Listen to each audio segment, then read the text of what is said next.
Good morning बच्चे। तो आज हम करते हैं नेक्स्ट, इसी को कंटिन्यू। कल हमने किया था औरंगजेब की राजपूत नीति। आज हम करते हैं उनकी राजपूत नीति के क्या रिजल्ट निकले, क्या परिणाम निकले। तो फर्स्टली करते हैं मुगल राजपूत मैत्री संबंधों का अंत। तो औरंगजेब की ये विवाह जो विवेकहीन राजपूत नीति थी, इसके कारण क्या हुआ, जो अकबर के टाइम पीरियड से मुगल और राजपूतों के संबंधों में सहयोग और मित्रता चली आ रही थी, उसका अब अंत हो गया था। क्यों हुआ था?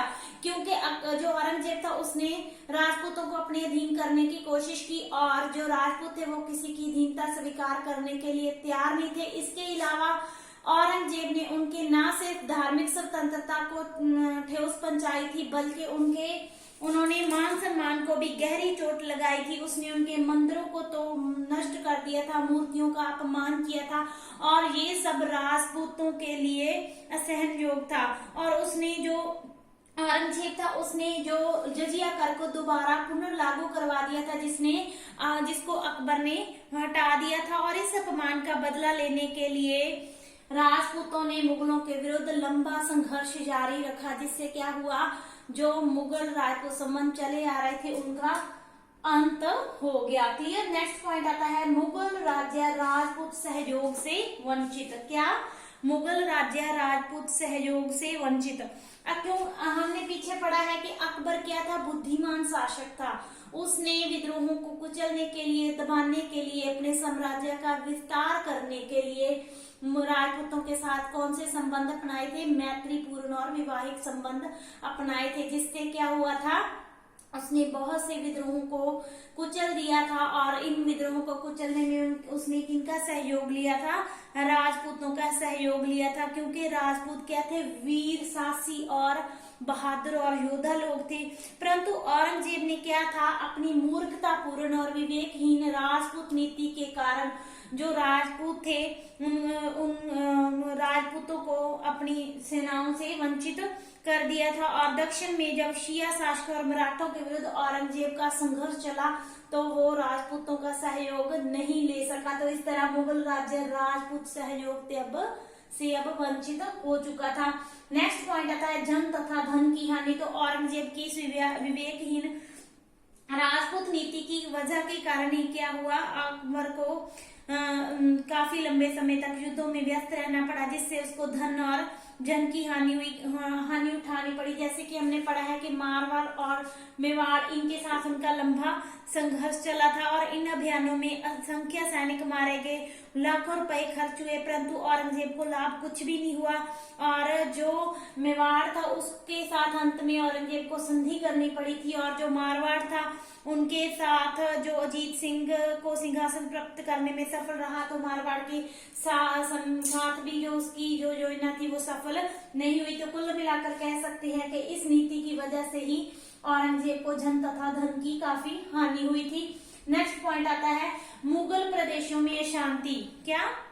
मुगल प्रदेशों में शांति। क्योंकि जब राजपूतों और मुगलों के मध्य औरंगजेब के शासनकाल में जो आपसी विरोध चल पड़ा, कि जब पहले क्या था, सहयोग चल रहा था अकबर के टाइम पीरियड से, तो जब अकबर का टाइम पीरियड आता है तो क्या होता है, मुगलों और राजपूतों के बीच ही क्या होता है, विरोध और युद्धों की स्थिति या संघर्ष की स्थिति उत्पन्न हो जाती है।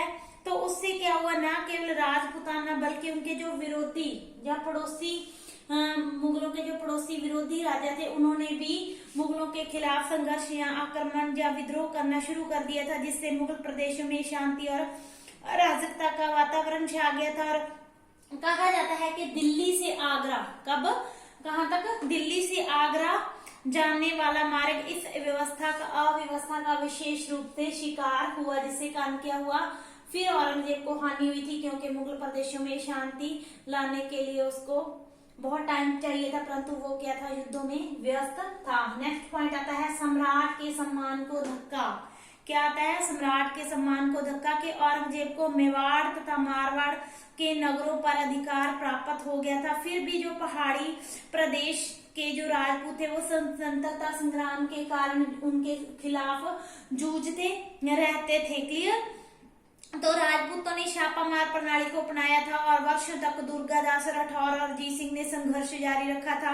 अंत क्या था, औरंगजेब को इन राज्यों के साथ, इन राजपूत शासकों के साथ संधियां करनी पड़ी थी। तो इस तरह राजपूतों की शक्ति को कुचलने में भी, मराठों की तरह राजपूतों की शक्ति को कुचलने में भी जो औरंगजेब था वो नाकामयाब रहा था। इसके कारण भी उसके शाही सम्मान, मान सम्मान को काफी गहरी चोट और धक्का लगा था। नेक्स्ट पॉइंट आता है शासन व्यवस्था का अस्त व्यस्त होना, क्योंकि जब औरंगजेब अधिक देर तक राजपूतों के साथ लड़ता रहा और उस समय वो शासन व्यवस्था की तरफ क्या उचित ध्यान नहीं दे पाया और उसके गैर हाजिरी के कारण क्या हुआ था, जो शासन प्रशासन व्यवस्था थी वो बिगड़ गई थी। लोगों ने कानून का वह नहीं रहा था और वो अपनी इच्छा से काम करने लगे थे। इस तरह लोगों को बहना रहने के कारण उसके राज में अराजकता का माहौल बन गया था और सड़कें भी सुरक्षित नहीं थी और साधारण जनता को काफी हानि उठानी पड़ी थी। तो इस तरह जो समाज विरोधी तत्व थे उन्होंने अपने राष्ट्रीय विरोधी कामों को करने का अच्छा अवसर मिल गया। तो पूर्ण तौर पे औरंगजेब की इस नीति के कारण उसकी जो शासन व्यवस्था थी वो अस्त व्यस्त हो चुकी थी। लास्ट पॉइंट आता है मुगल साम्राज्य का पतन। कौन सा पॉइंट आता है, मुगल साम्राज्य का पतन, कि उसकी जो विवेकहीन या मूर्खतापूर्ण राजपूत नीति थी वो उसके मुगल साम्राज्य के कफन का कील साबित हुई। क्योंकि जो वीर और साहसी राजपूतों ने दुर्गादास राठौर, राज सिंह और अजीत सिंह के नेतृत्व में मुगलों के खिलाफ ऐसा संघर्ष किया जो धीरे धीरे उनके लिए स्वतंत्रता संग्राम बन गया था और ये स्वतंत्रता संग्राम ही मुगल साम्राज्य के पतन का कारण बना था। क्योंकि इन युद्धों में शाही सेनाओं को होने वाली पराजयों ने न केवल शाही सम्मान को धक्का लगा बल्कि जो मुगल सैनिक थे या मुगल सेना थी उनके उत्साह को भी कम कर दिया था। राजपूत सफल हो चुके थे और राजपूतों को सफल होते हुए देखकर अन्य राज्यों के दूसरे भागों में भी मुगल राज्य के विरुद्ध संघर्ष होने आरंभ हो गए थे।